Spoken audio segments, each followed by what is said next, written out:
مصاحبه فیلم داهه. بله در لحظه. خود معرفی میکنه. من توی خیابون به اسم کاوه منو میشناسم ولی در اصل اسمم سعید.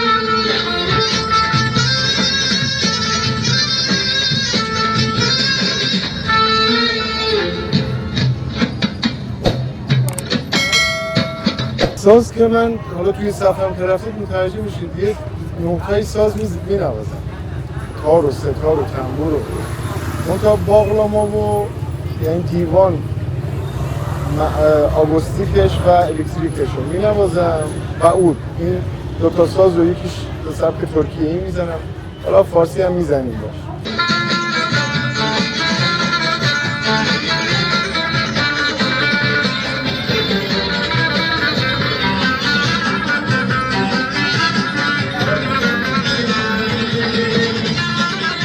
یه پیپم بکشم؟ بله راحت باشه. توی سلیمانیه یه روز کنار یه پارک ساز دادم بعد دیدم یه دوربینا یه فیلمبرداری و اینا فکر کنم آرمی یکی از شبکه‌هاشم بود ریختن اونجا. آقا میخونی وایسی میام والا من ساز میزنم نمیخونم ساز میزنم ولی نمیخونم. آره اینو بکشم. بفرمایید بشینید تا آره بزنم. بشینید الان من یه پیپ یه استراحتی هم بکنید. آره بعد کنار این پارک نشسته بودم بعد دیدم این دوربینا رو ریختن سرم و اینا مصاحبه و چند روز بود میومدم میدیدمشون. خلاصه خب زبونشون رو به سختی کردیه ولی خیلی چیز سختی بود. حالا زورکی بود چیزو تونستیم پر کنیم اون تایمی که برام مصاحبه گذاشته بودن. بعد از فرداش گفتم به من دیگه افتادم تو شبکه‌های کردستان و معروف شدم. فردا غروب اونجا رد شدم دیدم یه دونه از این دارم مصاحبه با یه دونه از این تمرندی فروشا میکنم. گفتم خوبه خدا رو شکر هیچی به ما نیومده به خودمون که میگیریم اینجوری میشه.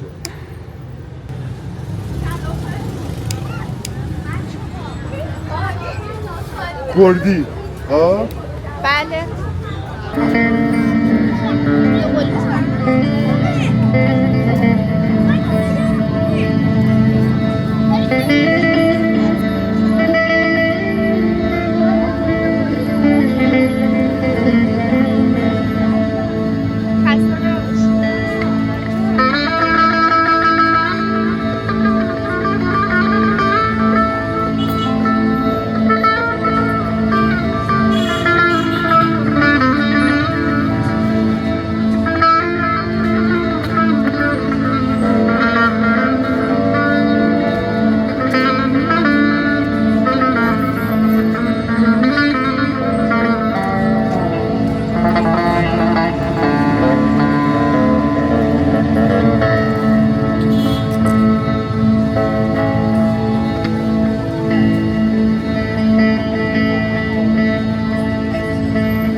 میخونید شما؟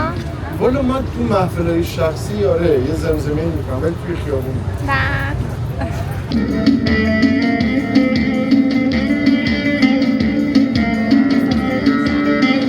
تایمی که اومدید داشتم لایت ترکی اجرا میکردم با یکی از آهنگای ابراهیم تافلیس هم همون کردم. خب بعد وقتی که کردی مثلا من میزنم کردی کرمانج میزنم کردی سوران میزنم کردی گوران میزنم اینا رو اگه من بخوام بخونم با تمام زبانهای دنیا رو چیز باشم. خیلیش فقط آهنگاش یعنی لحنشون از من زیاد میپرسن میگن ترکی اینقدر لحنا رو درست میزنم فکر میکنم ترکم ولی نه من کردم.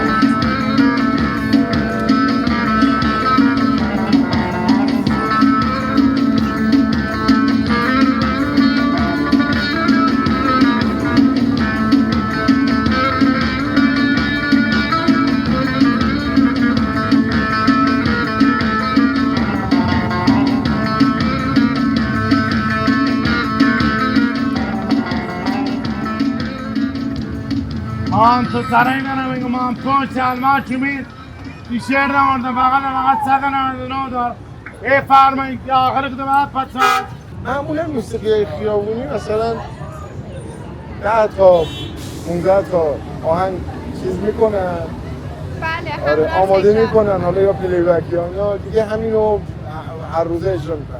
ولی من بعضی موقع 1 ساعت فیلم بدايه میزنم، یهو دارم میزنم یه آهنگ از بچگیام یادم میفته اونو مینوازم. اینه که شاید مقدور نباشه بتونم با همش بخونم.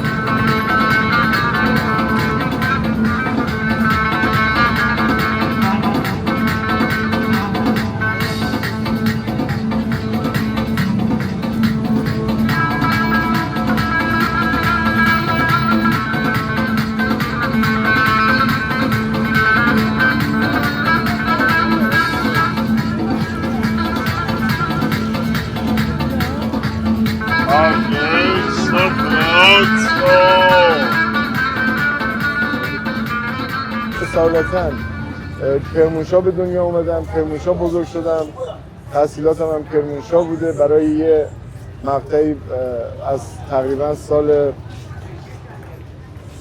دهه 80 دیگه ترددم به تهران زیاد شد برای کلاس‌های موسیقی ردیف یاد گرفتن، ردیف از استادام اینجا بودن. ولی خب بزرگ شد. اما اصالت پدر و مادرم مال کلهرن، مال غرب کردستان هست.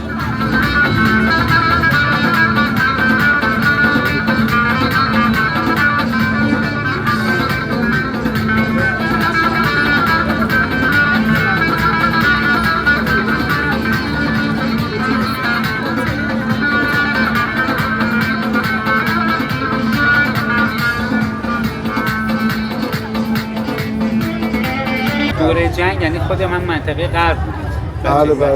بله پشت خط زیاد خدمات داشتیم، مجروحیت هایی داریم، هیچ ربطی به جنگ هم نداشت. اون مستا کلهر هم مال همون منطقه؟ دقیقاً اکثر کرمانشاه خب محیطش اینطوریه، مثل تهران. شما الان تهرانی هستی خیلی کم پیدا می‌کنی.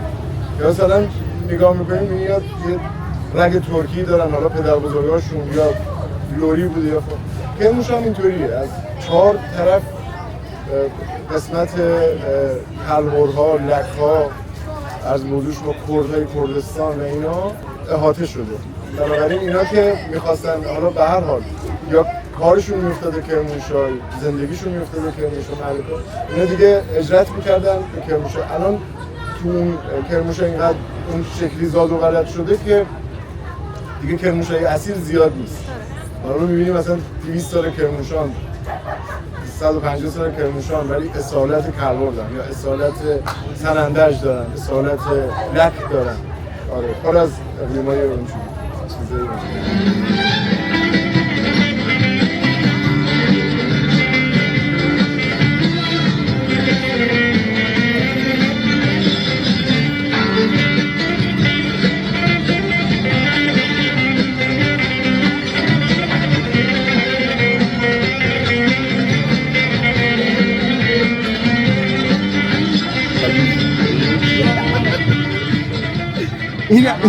اینم نسخه بعدی شد. امیدوارم از شهرش در امان باشید. نسخه بعدی تمومه، میخواد بگی دیگه رو بازی.